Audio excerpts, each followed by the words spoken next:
What's up, everybody? You are very welcome along to tonight's late night agenda. As you can see, I am joined by the fabulous Cash Boyle to have a chat about the news that came out today around the Premier League. The good news is they ain't taking this title away from us, ladies and gentlemen. All these void the league merchants have been sadly disappointed, I'm afraid. There is news to go through in more detail. I will read out the statement from the Premier League and the FA as well. But first, let's say hello and have a catch up with Cash. How are you, my friend? I'm very good, Craig. Obviously, as everyone knows, it's a weird time, but things seem to be improving from a football perspective because we know we're going to get our title, so that's put me in a good mood. How are you? Yeah, I'm okay, thanks. We were talking beforehand, and we kind of all have our own selfish little stories involved in this, don't we? Like, we all have a holiday or a job or, maybe childcare. There's all these little stories that make up this whole grand collective, but what I'm loving and what I'm seeing is, like, my daughter right now is upstairs listening to a Gavin James concert that he's putting on from his gaff. And that's the words he used, from me gaff. And money then, anybody wants to donate, and that will be going to charity. That's the type of spirit that we need. Yeah, no, absolutely. I mean, that's what we were saying, because obviously for anybody in the chat who doesn't know, I'm a journalist. I work for 3 papers in East London, and what we've seen is, although it's a really sad situation in every respect, actually, there's just so much community spirit at, well, pretty much every level except for governmental level, but that's another issue for another podcast. But there's so much community spirit, and I think it's something like this, like we were saying before, Craig, that sort of, albeit it's a bad situation, it might make people kind of have a little look and evaluate things and sort of maybe live slightly differently in the future. And if we can achieve that from the whole coronavirus situation, then we're doing well. Absolutely, my friend. It's always good to try and find a positive or a learning moment in any of these situations. And before I forget, I want to say, and thank you to Dave Newell in the chat for reminding me of this one. Rest in peace to Peter Whittingham, who sadly passed away, former Cardiff and Villa midfielder, who unfortunately at the age of 35, Cash, had a fall, hurt his head, and sadly passed away.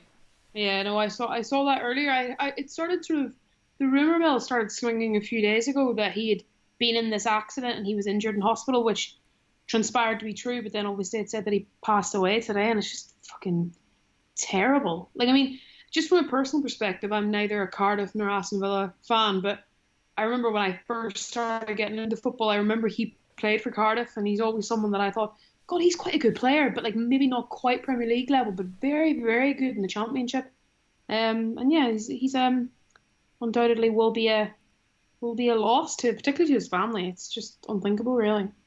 It really is. And look, this is a time where unfortunately we are seeing a lot of deaths from something. I don't even want to say its name, Cash. I don't want to give it power by saying the virus's name. So look, let's move on to something a little bit happier, if that's okay. And don't worry, ladies and gentlemen, we're going to be coming to the chat on both Hot Mic and on YouTube. Please do put your questions in. If I can ask you all one favour, those of you that are watching on YouTube right now, if you've access to Hot Mic, if you could download the app and come over and put in the code Anfield Agenda, please do join us on that platform, because from our point of view, it's massively beneficial to us. So if I can ask you that one favour, there's a link in the description, put in the code Anfield Agenda and join us over on Hot Mic as well. Cash, the Premier League, let's get to it. So basically, there will be no season starting again before April the 30th at the very least. I'm going to read out the statement now, but before I do, it does seem like sense has prevailed, my friend.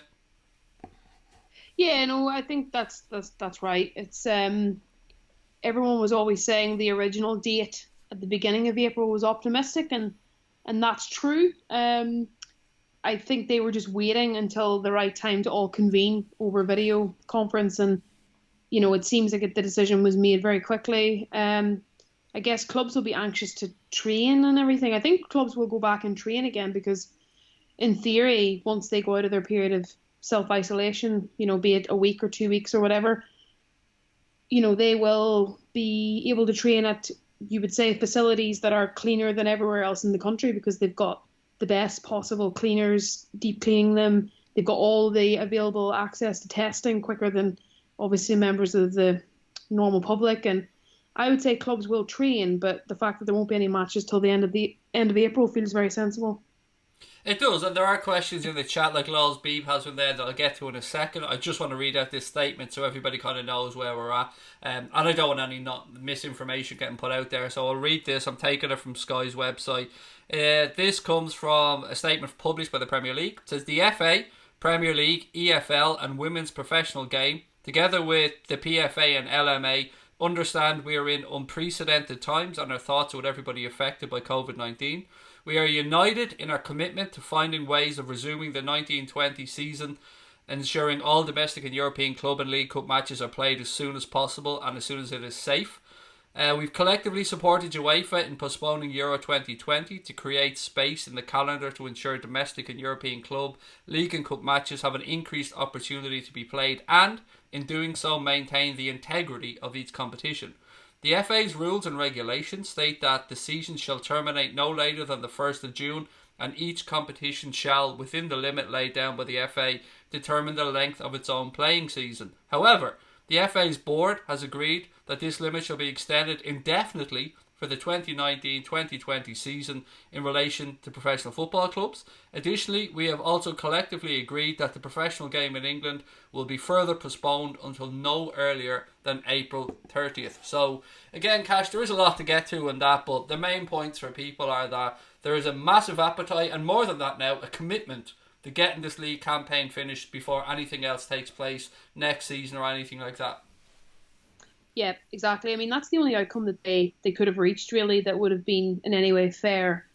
I appreciate that they couldn't have said that straight away. They had to evaluate everything. They had to, firstly, obviously, get the confirmation that the Euros were going to be postponed. Once that happened, it felt inevitable that they would then just have the meeting and just sort of confirm what they have confirmed. So, to my mind, it was very, very important that they did that.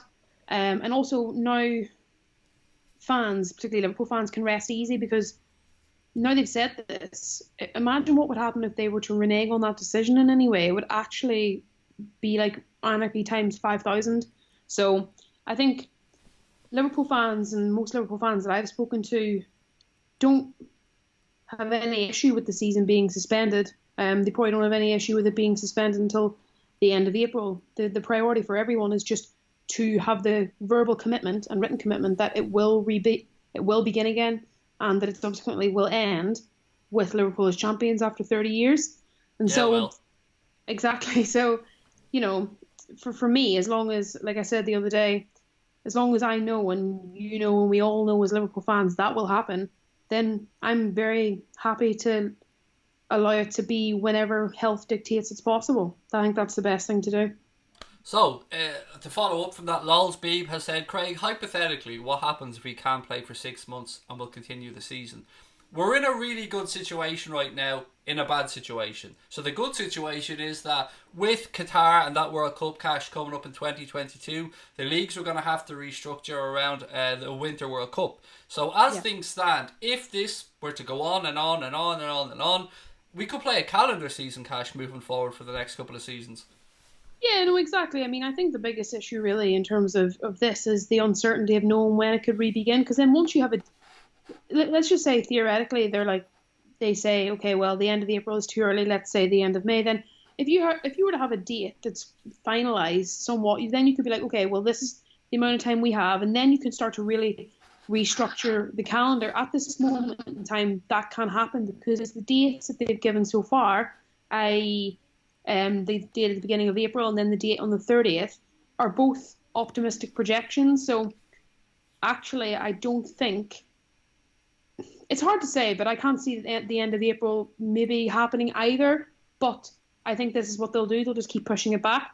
So once they have a date to start again, then they can start, chopping and changing things around. Yes, it's a logistical nightmare, but if it enables the season to finish and it means that I'll not give it its name, but if it means that the virus is sort of past its worst in terms of impact, then that's a good situation for everyone. And also, I mean, with this season, I think we have, do we have 9 games left, or is it 10 we have? No, it's 9, isn't it? 9, yeah. We played 29, 127. So I just like in saying theory, that we've won 27, Cash. I mean, I could just keep... We've won 27, ladies and gentlemen. Don't forget that. 27. for the audience, 2-7, all the 2-7. No, it's true, and I think we've won 27, and obviously we've played 29. And sorry, go on. Do you know what I was thinking last night? I was sitting here, and you know the way we need 6 points. I couldn't help but bring myself to think, if we beat Watford, that's a 6-point swing. Or we'd be 3 points better off. Sorry, we'd be just one little win away. I know. It's all ifs and buts, isn't it? But like, if we're all being honest, we were shit that night and didn't deserve anything. So it's yeah, I know. I'm just greedy. That's all. I mean, would have brought us 3 points closer. So used to impeccable standards. If anything, I would have preferred to have not drawn that United game and be 2 games better off. Because in that game, I felt like we deserved the win. Whereas against Watford, I could I could be objective and admit that we just didn't play well. But imagine being 1 point away now. Imagine that. Imagine we'd won every game. We're 1 point away. Oh my God, the levels of frustration. It would be aggravating, wouldn't it? But we're gonna get our 6 points, and I think with the scheduling, there's every chance that they could do basically. It'd be very obviously taxing, but if they were to dedicate almost like six weeks and do the 9 games in 6 weeks, that would be a lot of 2 games every week. But it would have to, in theory, it would have to be done to get it done. But they'll work out those details, as and when they get the dates, and I think we'll all be excited to be absolutely saturated with football again once it comes back. Hell yeah. There's something to look forward to, absolutely. I want to say hello to some people in Hot Mic as well. Luke said it, Craig, I'm on YouTube and Hot Mic. You're a gent, sir. Really appreciate that. Again, ladies and gentlemen, if you haven't downloaded the app, look in the stream description. There is a link there. Do you know what I've noticed? And me and Connor noticed this yesterday. It looks beautiful on the screen here now. So, to our members, those like Dave Sweeney, Papa, who have been here, Rodders, gold badges now. I like it. They look sexy as fuck. I like seeing the Anfield Agenda badge in gold. That means you guys are in your 3rd month of membership. So if you want to get that badge beside your name, you want to get use of those emojis like the Craig's bald head, the C Senor, the WFM, and everything that Mr. Sweeney has just put on the screen. Hit that join button, ladies and gentlemen, and become a member of the channel. Join the family. Cash, something going off the football for a second and towards the Nike kit deal. Have you seen the leaked image? Yes. Have you seen what do you think? I saw it briefly. If it's correct, I don't. To be honest, I briefly looked at it and I thought that's very, very, very bold. But I didn't have many thoughts on it beyond that. What do you think? I think it's fucking horrendous, if I'm being honest. Now, the colour, we always knew the teal was gonna be there, and that's okay. I don't know. These things always look worse until you see the real shirt. Until you see the proper images and the proper lighting on the players or in the club store. And one thing I will say weirdly is it will complement the gold World Club Cup badge very nicely. That particular colour and the teal. Yeah, no, I think it's I think you're right on that one. It's vivid. I don't think it would suit me as a ginger. But then again, I really like the idea I really like the Nike sponsorship deal and all that it will entail. So I'm going to reserve judgment until it's definitely been confirmed to be the kit. But it's a bit garish, I actually would say. I'd love to know what the pattern is. I'm sure there's a story behind it. Maybe I've missed it. Maybe other people can let me know in the chat. But I'm intrigued as to what the pattern is or what the story behind the pattern that they've chosen is. And also, why is there a little cutout on the back of the neck? I just don't understand that. I don't know about the cutout in the back of the neck, but someone said, this could be total bullshit to be fair, but someone said it was something, the pattern was meant to replicate the Bill Shankly gates in some way, but I'm not sure how. But that could be total lies. Brian says leaked or market research. There is no way it's market research this late. Not a chance. Those designs, I believe, Cash were signed off on quite a few months ago, if my memory serves me correct.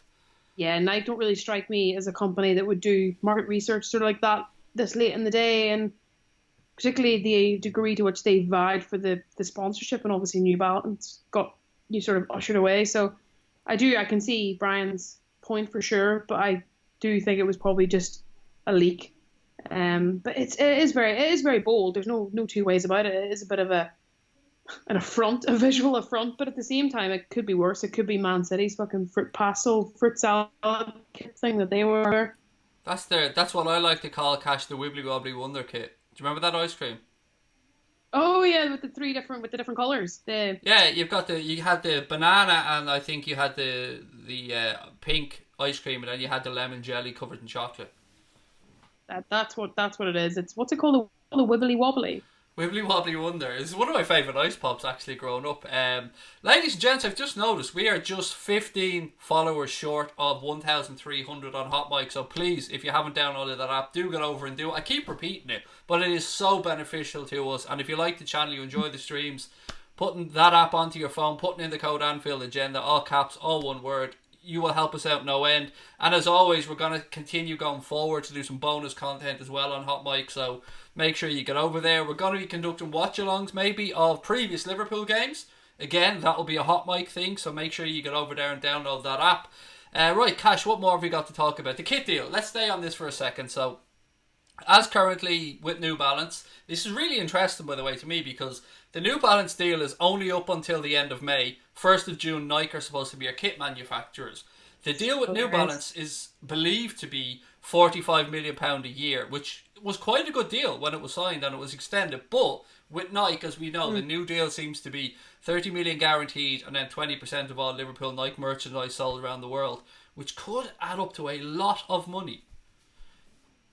Yeah, no, it's clearly a hugely lucrative deal, which is evidenced by New Balance's desperation to keep us, and obviously the legal case that followed. So, but it's just one of those, yet another angle of this situation being so unprecedented. Like what we were talking about the other day was about what are we going to do about players' contracts that end on the 30th of June and loan signings and so on. But actually, for us, what are we going to do about our manufacturing contract?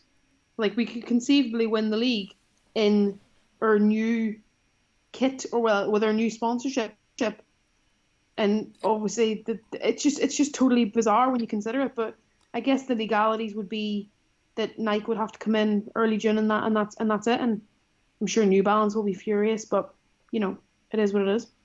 Yeah, it's very intriguing. As you said, we could play, it's not unusual to see us have our next season's kit for the last home game, but usually you're talking about that in a case where you're with the same kit manufacturer and it's in their interest to kind of show off next season's kit, and we usually see Liverpool wear it for the last home game of the season. But with this one, we were always under the impression, much when Manchester United changed over as well at the time, that New Balance are going to want to eke out every last pound, and rightly so. That is fully within their rights. But it's also interesting. Sorry, go on. Sorry. No, I was just going to say, actually, conceivably, what you could see happen, I think, is if Nike try to start their sponsorship deal at the time that they prescribed, New Balance could, in theory, sue them or the club and be like, well, actually, we're contracted to be your sponsor up until the end of the 2019-20 season, and they may try and say contractually that is meant to be the middle of May, but given that the season's ending later because of these circumstances, actually, you need to wear our kits, even though technically Nike's contract would have already started. I don't know. I'm just guessing that could potentially happen.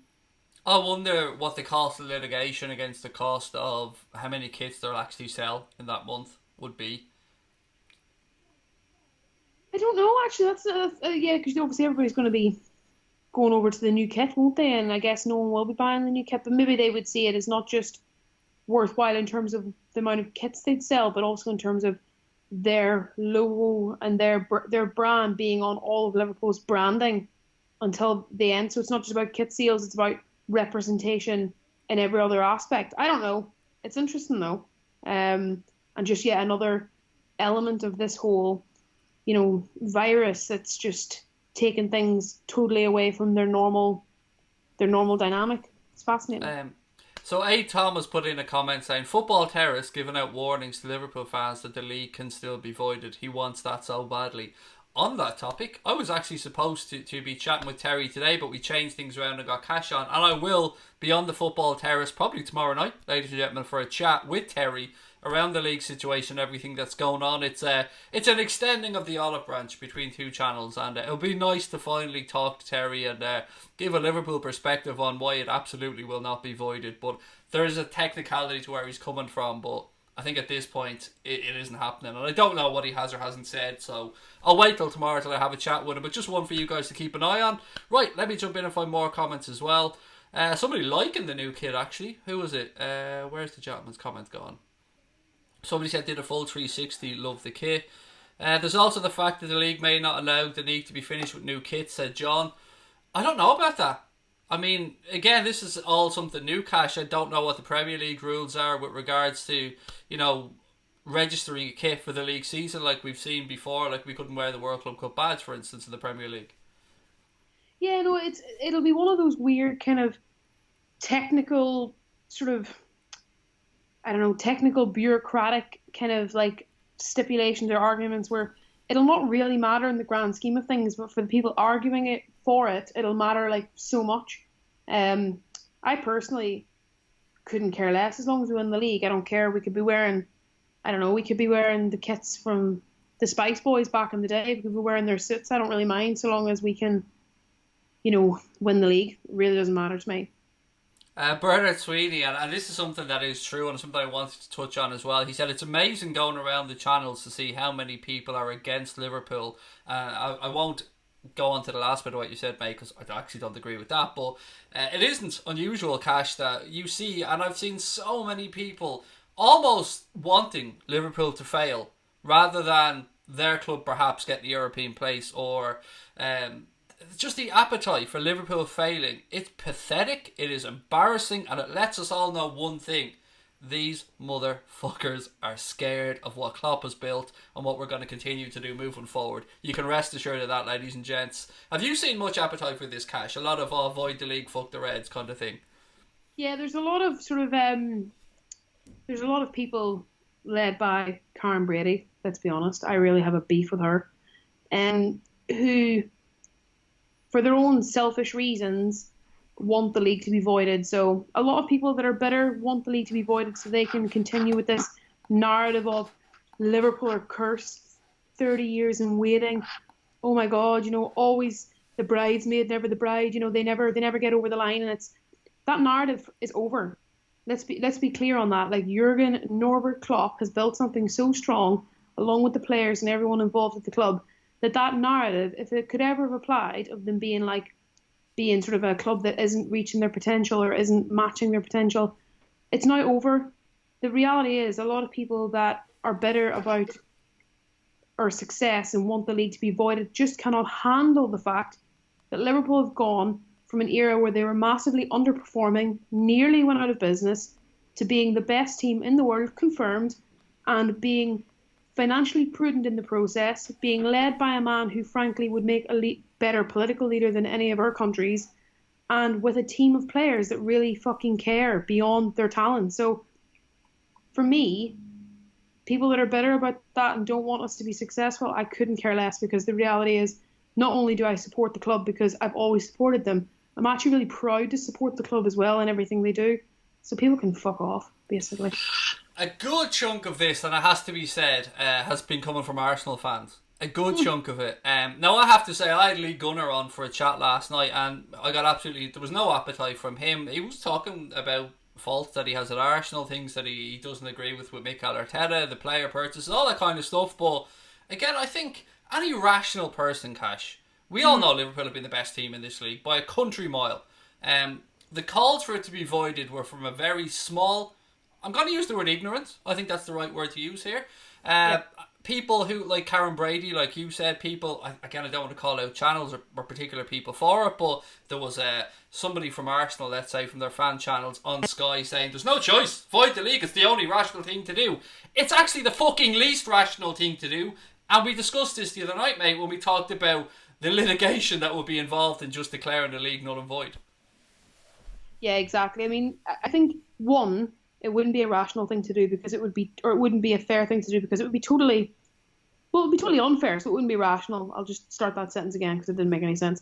It wouldn't be a rational thing to do because it would be completely unfair, for one. And secondly, there is now the space to finish the season. Now that Euro 2020 has been postponed, there is absolutely no reason why, with a bit of movement and a bit of sort of like, I don't know, like almost like fixture Tetris, you cannot finish the season. So if they were to void the season, or if they had decided that was a possibility, it would have only been because of some kind of agenda to hurt clubs that could potentially benefit from the season finishing. So it's people that do that are just motivated by their own self-interests. If you're an Arsenal fan, obviously, who want, I don't know, your season where you were invincible but drew loads of games to be like the best thing ever, or if you're West Ham and Karen Brady and you want the season to be over so your fans forget for a few months how shit the London Stadium is, whatever it is, you are motivated by your own self-interests. And as we said, the space is now cleared in the calendar. The season will be finished, and the bitter people just need to move on. That's it. Liverpool won. Liverpool will win. They lose. Start again next year. Yeah, this is the thing. It's very easy for me to sit here and say the league has to be finished because, yes, we do have self-interest in the league finishing, absolutely. But it's also the common sense thing to try and get done. Because you look at Leeds and West Brom, and one theory, Cash, was, well, promote Leeds and West Brom, have a 22-team Premier League next season with 5 teams relegated. That sounds great in theory. But what about Fulham, who have invested heavily in keeping Mitrovic at the club to try and push back up? What about Preston North End, who are having a really good season and are in a very good position to perhaps capitalise and get up to the Premier League? Those teams can't be just forgotten about either. No, exactly. I think if you take away the playoff element, you take away the element of someone who isn't necessarily the third best team in the league going up. So you get that quite a lot, where it's actually pretty... I think it's with playoffs, I do realise that the third place team do go up most often of all the teams in the playoff positions, but it's not always, and it's not conclusive. So if you take away that playoff element, you take away that potential story of a team who finished 6th going up and getting promoted, and you're just taking away, you know what it is? I think whether it's the title or not relegation, but if it's title or promotion, you're taking away joy. So not only would we be so many months without football, the players be so many months without football, when it comes back, there'd be this sense of like nothingness, because the season wouldn't have ended. The prizes that you've worked so hard for the year before would have come to fuck all. You'd have no faith in the system because they basically voided the season, and then you'd have to be motivated to go again. I can see how it would benefit teams that may have been relegated and then are not. But beyond that, it just would deprive all of us of so much joy, because the end of the season is the conclusion part where you get the prizes, where all your effort is rewarded. And if you take that away, then what is the fucking point? And that's before we get into season ticket holders, ticket sales, all of those things that would also have to be factored into these situations. And look, I'll get to why this is easier for the Premier League in 1 second. I just want to read a beautiful comment there from Elijah John 5 that, I really liked it. It's a simple sentence, but it really stood out to me. It said, the conundrum is closer to being solved. It's simple, it's simplistic, but you know what, mate? You've hit the nail on the head. It's spot on, Cash. Nailed it. What was the name of the person? Elijah John 5. Elijah John 5, I salute you. Very, very, just a great summary of the situation. And like I said, I mean, we're all motivated by our self-interest to a point, but I think with Liverpool fans, we're motivated by wanting to win the league, but also by, the common sense that steers the majority of us. So, like the guy in the chat said, we're getting closer. So we just have to be patient now and wait and see. Ladies and gents, I want to give you guys a heads up. We've got 30 minutes to go on YouTube. At 10 p.m, we're going to be doing a usual trick and giving you some bonus content over on Hot Mic, which is why I've been telling you guys to download the Hot Mic app, put in the code Anfield Agenda, and make sure you're following us over there. So you're going to get a bonus 30 minutes of content tonight just over on Hot Mic. So make sure you do download that app. There was another brilliant comment I wanted to get to, Cash. Oh, it's from Kate Hannah, and it's a question. Kate said, do you think clubs will be sold to finance other ventures? And this leads in to what I was saying a second ago about, it's very easy for Premier League clubs particularly those at the top end, to soak this up, to take this on the chin. You wanted to mention about Liverpool paying staff and stuff, but there is a big impact as you go down through the league's, Cash, and nobody has an appetite for seeing clubs go out of business for something that absolutely is not their fault. If a club's mismanaged, if a club lives beyond its means, then, if they fold up through a normal scenario, so be it. But in this, right now, it is important that the football family and the sporting world sticks together and we look out for those that are more vulnerable, like we are doing in society. Yeah, exactly. I mean, I think you've sort of touched on a lot of separate issues there that would want to address in turn. I think firstly the reality is Premier League clubs, by and large, if not all, can soak this up. It's not ideal. They can soak it up, particularly clubs that are so much more than just the clubs that are commercial entities within their own right, such as the top six and a few others. So we and those clubs are going to be fine. I think we have a responsibility as one of the biggest clubs to try and help the money move downward. It is a football pyramid. We're at the top. And there's been a lot of separate instances already of the consequences. Obviously, people in the chat may be as obsessed with football as we are. And they'll have seen that 60 non-playing staff at Barnet have been given their notice of redundancy because there isn't the match day funds to support their income. You've got players at Hearts and staff have been asked to take a 50% pay cut. You've got the chairman of Gillingham, I think, coming out and saying that beyond 3 months, they don't think they're going to be able to survive.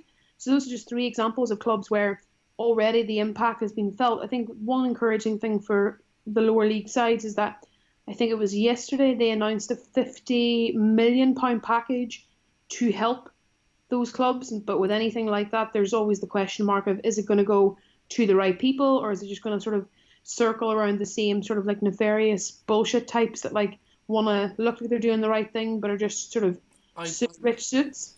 Sorry. I did see that. I seen Rick Parry on Sky, I think it was, actually talking about this. Rick Parry, I think, is the chairman of the EFL now. And one really good point was raised by John Hartz on the Sky Sports News or Sky Sports Debate. He said that 50 million that you're talking about, it's great, but clubs that have come down from the Premier League with parachute payments probably won't need that money. So you're right, it is important that that money is divvied up and not just bluntly across all clubs and go, right, divided by the amount of clubs in the English Football League and just put it out there. No, it has to be a bit more clever than that, like we've touched on. Some clubs have parachute payments and they're probably going to be alright, whereas other clubs could have. It should be done regarding their needs, I believe, and if that involves some forensic accounting or something, then so be it. But 50 million, it sounds like a lot, but when you divide that up, I think it worked out, again, pro rata at about 700 grand a club, 750 grand a club, something like that. But what's interesting, and without sort of knowing the ins and outs of every single club at those levels, what I'd love to see is just that money being dedicated to keeping staff on, because ultimately, I don't really care if like a really rich chairman makes a slight loss, but what I do care about is whether 60 members of staff, like in the Barnet situation, lose their jobs. Because if you work at a football club, not only do you lose your job, you lose your sense of belonging in community, because a lot of these football clubs are the centre of a particular community. So you're almost like you're depriving the person of their income and also their ability to socialise and be involved in the community that they probably love and enjoy being in. So for me, I would love to see that money specifically designated toward things like retaining staff. So, but obviously it's hard to make those stipulations, but I would like to see that. But whether or not that happens, we don't know, particularly because with anything monetary related and organisation related, I always have an element of distrust about it going to the right people, and the right people being involved in making the decisions. But I would say that Rick Parry, by all accounts, is doing an excellent job as the chairman of the EFL, and his mettle and acumen is going to be tested in this situation because it is dire. It absolutely is, and I wanted to bring up something that Celtic have done, and I wanted to touch on the SPFL as well. So Celtic have put out, posts across all the social media accounts, and this Friday, March the 20th at 7:45 a.m, Europe will unite behind the anthem "You'll Never Walk Alone" in the face of the ongoing corona epidemic, or pandemic, excuse me. We'll play "You'll Never Walk Alone" at Celtic Park tomorrow morning at 7:45 a.m, and will be streamed live on all our social channels. It's a nice little gesture, I suppose. Anything that brings people together, Cash, works for me. But on the SPFL, you touched on Hearts there earlier on, asking their staff to take a 50% pay cut. There's been a package announced by the FPL for £1.5 million, and therein lies the difference, mate. That goes to show you the difference of the money available to the clubs in the English game, the Premier League, to those up in Scotland. Well, absolutely. I think that the first thing I would say on that is there's absolutely no way that anything should be going anywhere near Celtic and Rangers. I'm sorry if that offends anyone, but there's absolutely no way that they should be getting any slice of that pie. They don't need it. It's about the smaller clubs. Actually, the chairman of St Mirren came out the other day and said that basically the money that they made from the sale of John McGinn, not from them to Hibs, but from Hibs to Aston Villa, where he plays now, that money, the percentage they got from that sale, will actually keep them afloat. So there are clubs with contingencies in place, but as I say, the difference, and we should be mindful, of course, that there are more teams in England, but the difference in terms of the actual money available is stark. And you know, it's bleak. I mean, the SPL is already a league that struggles, let's be honest, for quality and for obviously attendances and all those different things. So a blow like this will only hit it harder, and obviously 1.5 million doesn't go too far for however many clubs need it. Yeah, there are some nice stories going around as well. Somebody said there, you said Borussia Munich, I think you meant Bayern Munich, are cutting their players are cutting wages to pay staff as well, and there are a lot of lovely things. And look, ladies and gents, from our point, if we can be selfish here for just 1 second, everybody is hurting during this time right now. If you are enjoying what we're doing on here, please do hit that subscribe button on YouTube, drop a like on the stream, download the Hot Mic app as we've said. All of these things help us to keep afloat as well, because everybody's suffering, we're trying to keep the lights on as well. So any help that you guys can do, download that app, put in the code. It's all free to you guys, but it makes a massive difference to us. There was one thing that caught my eye, Cash, and only one man could get away with this, and that is Mr. Ibrahimovic. Have you seen this nice video? Yeah, I have. Just before I answer that question, it's Borussia Mönchengladbach's players have all forfeited their wages. Sorry, just to clarify that. I saw that earlier. Perfect, thank you. But yeah, so with Ibrahimovic, what did he conclude the video by saying? I won't go to this virus. The virus will... I've copy and pasted it and sent it to Connor earlier on, so 1 second I'll scroll through it. It's only Zlatan could get away with this, to be fair. The virus. Oh, I can't remember what he said, but it was very peak Zlatan. But to be fair to Zlatan, I believe his love for Italy is sincere. He's put his money where his mouth is. Okay, a lot of people would be like, well, 100 grand's not a lot for him, but it's still 100 grand, and you know, he has a very, you know, long and impressive philanthropic and charitable record. If the virus don't go to Zlatan, Zlatan goes to the virus. Yeah, it's just like, I mean, if coronavirus wasn't shaking in its boots, now it's going to be absolutely shitting itself. It gets worse for the coronavirus, Cash. There's more breaking news. Chuck Norris has been exposed to the coronavirus, and the coronavirus has now had to go into quarantine for 14 days.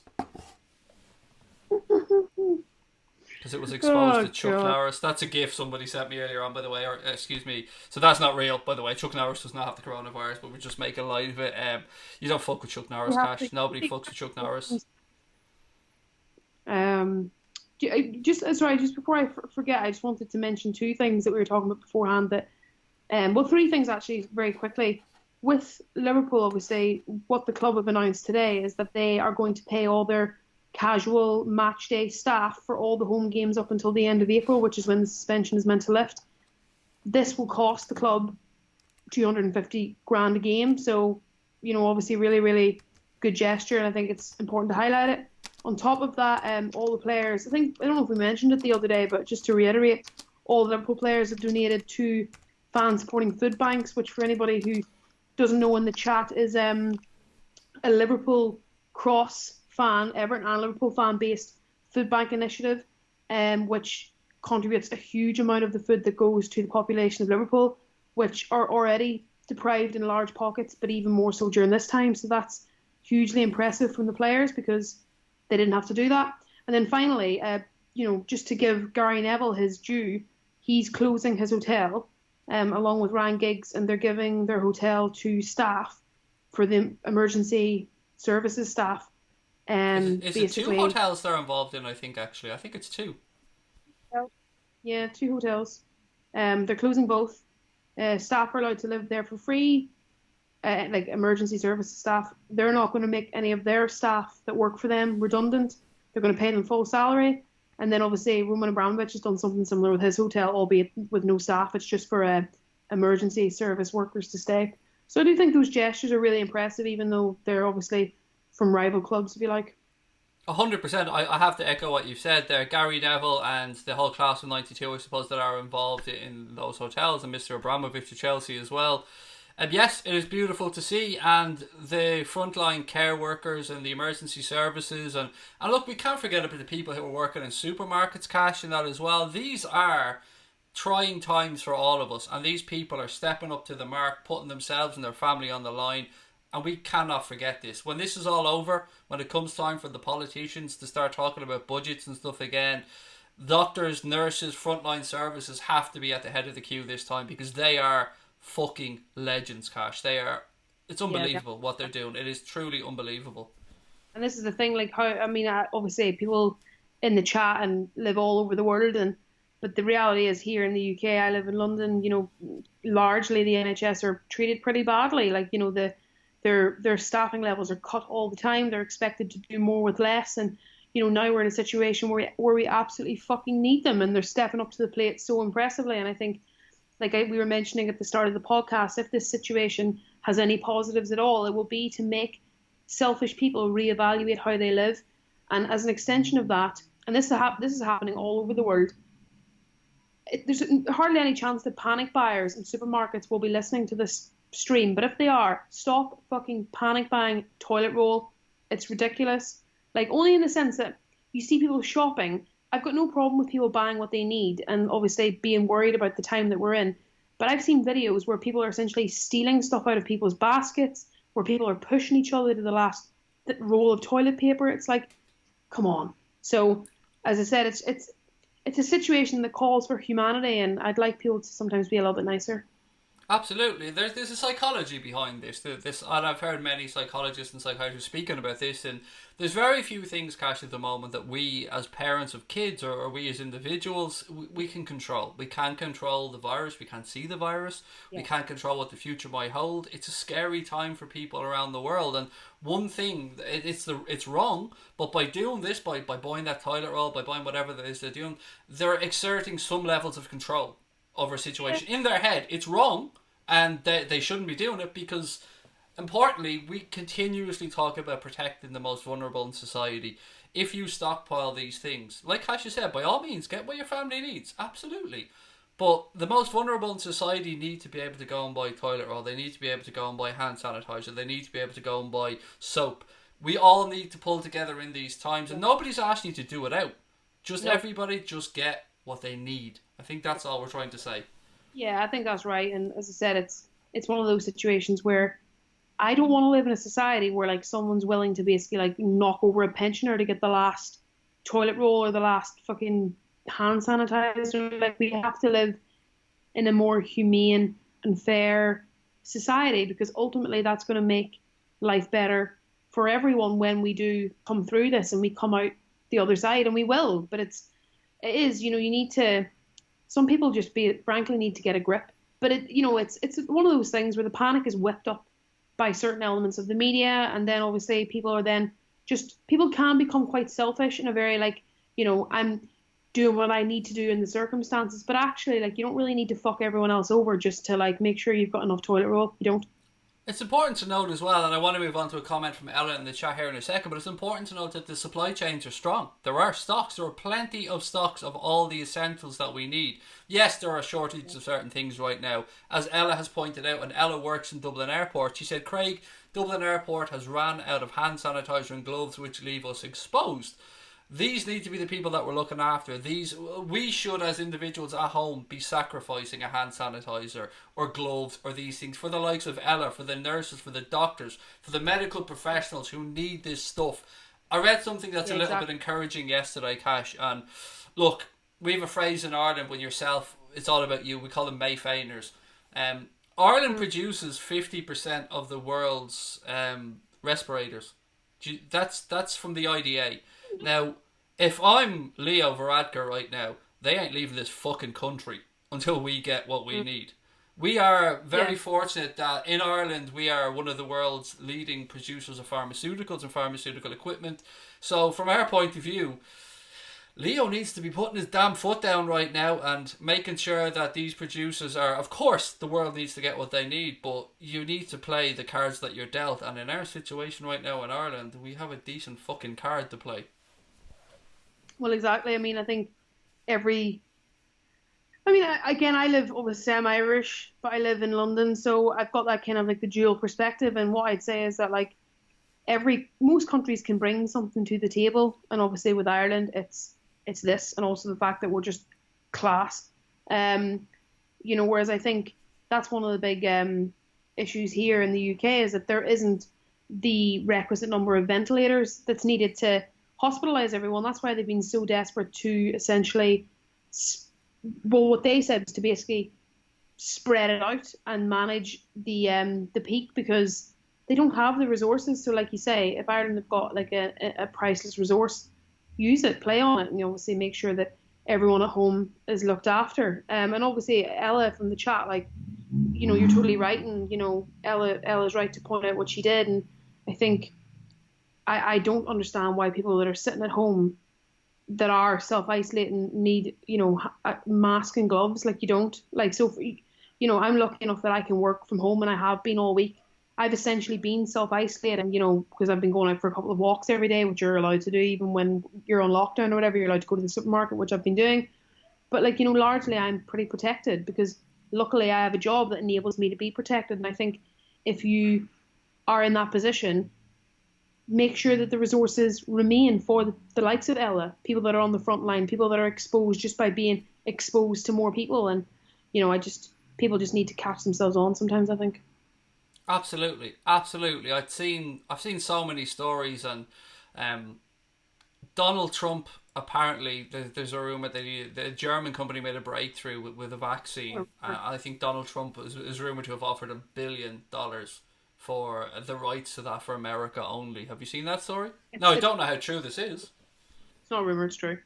It's true. Yeah, it's been confirmed by some people that are well in the know at The Economist. But yeah, I mean, it's true, and it's, again, not very surprising. But, like, again, what do you expect from a guy who has named it the China virus and then not apologise for how actually racist that is?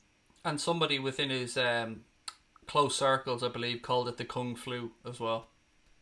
Fucking hell. I mean, I despair. I mean, there's just some people that are in no way capable of any of the humanitarianism and community spirit that we've been talking about for the last, 10 or 15 minutes. There's just some people that are help, and unfortunately one of those tends to be running the world's sort of biggest powerhouse.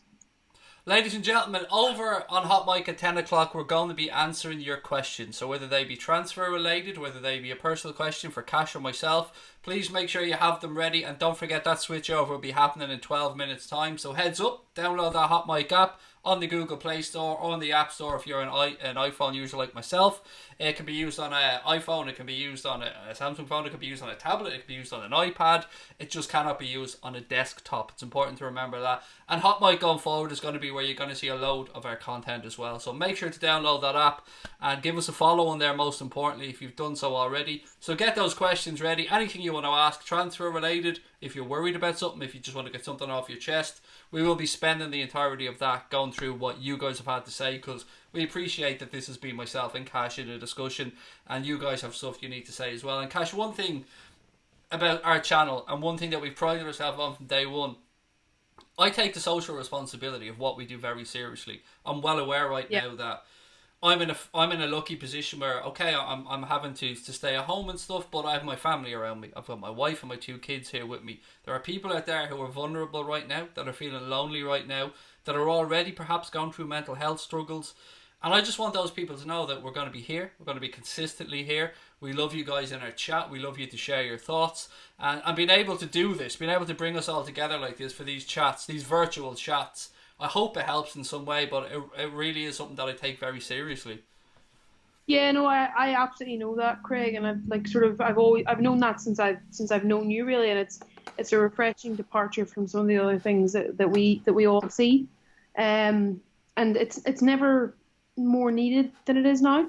It's never been more important, and it's never been, something that's going to be more appreciated. The reality is that football is currently not happening, the actual act of football, but the community of football lives on. The community of football is very strong. I think it's particularly strong amongst Liverpool fans now for obvious reasons. And, that is the kind of thing. It's like any scenario when you can't do the things you would normally do, when there's a threat to health, when there's a threat to, your normal kind of like day-to-day life. People do lean on each other, and in this scenario, you have to do it virtually. But it's really, really comforting for me. Obviously, as I said before, I am working from home, but I knew that I was coming on the stream tonight, and I was looking forward to it because everybody needs interaction, and we're lucky that we have such a good avenue from which to find it, and it will always be there.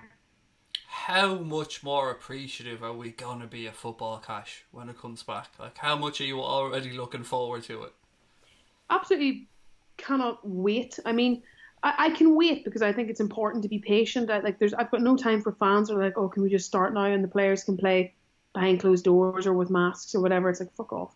Like, you need to be patient and just accept that some things are more important. But I think when it does come back, I mean, I'm a football fan that, although I am a huge Liverpool fan, I enjoy watching anything. I'll watch whatever is on. I listen to every conceivable football podcast that there is. Obviously Liverpool are my first and true love, but I just enjoy everything about football. I enjoy all the like social elements that it touches. I mean, like I used to live in Liverpool, and I've had like a fair amount of dealings with Tranmere, and having seen them come up from non-league, that was just a really inspiring thing. And I think you see clubs that I think the thing with Liverpool is it's difficult because it's such a big club. It's difficult to say that it's got like a distinct exact community because we don't all just go to Anfield and meet every 2 weeks. It's impossible for us all to do that, but I think there are clubs that are genuinely the lifeblood of their community, and I really like that. I always have, and when we come back, I think we will appreciate football a lot more. But I also think football players and clubs and sometimes people that haven't always been as kind as they could have been will actually appreciate us as the fans a lot more, because we've seen some of those closed door games, and for example, PSG and Borussia Dortmund, just for an example, or Atalanta and Valencia in the Champions League. Football without fans is fucking nothing, and if anything reinforces that message, it's this situation. So what would be good is that if we go back, we will really have missed football, but also football will have really missed us. And hopefully in the future, if there's ever a situation in which fans need to be treated better, they will be. That's what I'd like to see. I want to go through some comments before I kind of flip what you've said on its head a little bit and go on and look at the other side. I don't mean I'm going to contradict what you've said, but it just reminded me of something else. So Casey said, as an American, I'm so sorry to the world about our idiot president. Casey, you've nothing to apologise for, nor do any of your compatriots. I know and love so many American people. We've so many people that I've met over the years that have come into the chat. And one thing I want to give credit to all leaders around the world right now is they're all learning on the job. This is something unprecedented. This is something that there's been a lot of misinformation, and people and governments have taken different advice and taken different approaches. And I suppose the best thing that we can hope for is that we all just learn from this and as soon as possible come to a consensus on it. But don't feel the need to apologise, mate. Back over to Ella. Ella said that she has to self-isolate now because she's vulnerable, obviously, in the position that she's in working in the airport, and she's not getting to see her family and friends, which is a story that we're going to hear, Cash, over and over and over again. And again, these are frontline people. These are people who can't have the fortunate position like you and I have right now, being in our houses, being able to do what we do from home. Yeah, exactly. I mean, I think the most difficult thing has happened when you're essentially asking people to choose, in some situations, between their health and their income. So because the situation, at least in England as of yet, is not that it's complete lockdown, there are people that we know for a fact have either got the virus or could potentially be vulnerable to it, but they continue to work because they have to.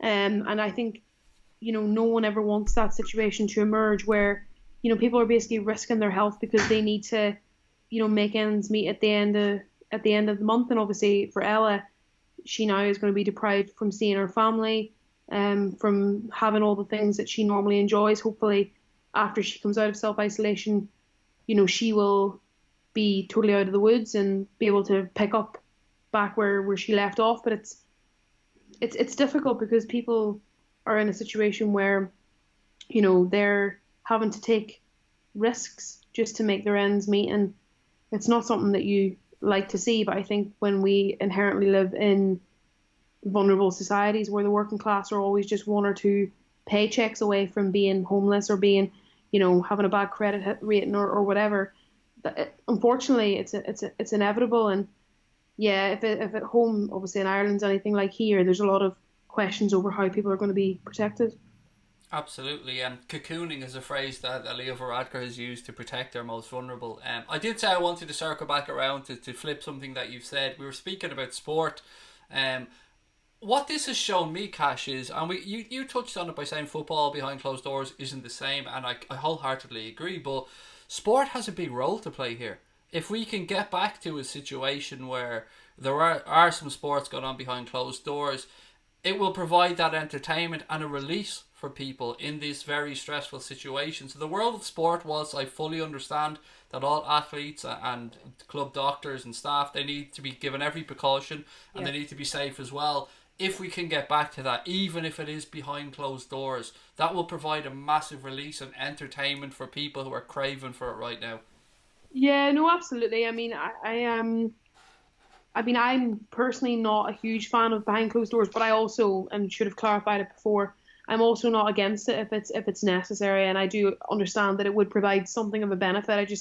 I would hope personally for a situation where everything can be made possible for it to come back in its normal form. But I do understand what you're saying, and I do agree, Craig. I think, you know, I think I read yesterday after the World Wars there was a huge surge in support for football because basically they'd been deprived of it for so long and they needed fun and joy again. Like I was talking before about how if the season's voided off, we'll be deprived of joy, and that's true. And you know, if we once this is all over, you know, touch wood, we will need sort of like an overload of joy because obviously it's a stressful time and sport is a huge part of that because you know at the moment things are very tricky and people really want things to improve, but what is the reason to want things to improve? It's so you can enjoy your life, and football is a huge part of that. At least it is for all of us. Yeah, and then you've got, I suppose, people like me who are addicts. I'm not even going to lie, I'm a football addict. I watch 10 to 15 games a week, and I genuinely, I'm looking at Sky Sports News and I'm seeing the same stuff over and over again, and rightly so, because, I mean, they're in skeleton staff, I understand all this as well, and that wasn't a dig at Sky Sports News.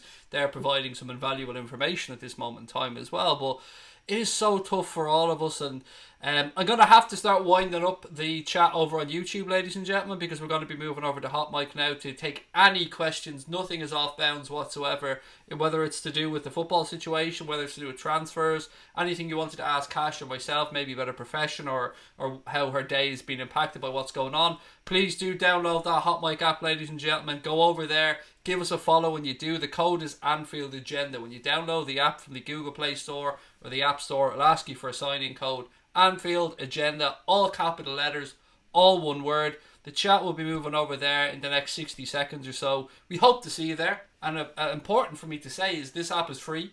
There is a live chat function like there is on here. There's a sharing function. If you're on Hot Mic right now, please do hit that share button and lash it out with the social media. That's a very Irish way of saying it. Hit the share button. If you can't see it, touch on my face on the screen. It should pop up for you then. And share it into social media land. There is a link gone into the chat right there now from Connor. That Hot Mic link will give you an option to go to either the Google Play Store or the App Store. It is free. We hope to see you over there in a couple of minutes. I will say my goodbyes now to YouTube. I hope the guys at Hot Mic can hear me because they're helping us do this little 10 o'clock switch over on. Without their help, we'd be lost. So, again, I know you're supporting us, but please do go over, support the guys at Hot Mic. The Anfield Rapper on there, the Football Terrace is on there. Lee Gunner is going to be on there very soon. I had a chat with Lee last night as well about the benefits and the beauty of Hot Mic, and I can already see the viewers on Hot Mic starting to fill up a little bit more. So, look, ladies and gents, we hope to see you guys over there in a few minutes. But for now, we will say our goodbyes to our YouTube followers, and don't forget to hit that subscribe button before you head off. By the way, if you haven't done that yet, I'm watching you. Cash, what do you want to chat about while we're waiting for the questions to fill up on YouTube? You wanted to touch on something earlier on. You asked me to remind you about Liverpool and what they're doing.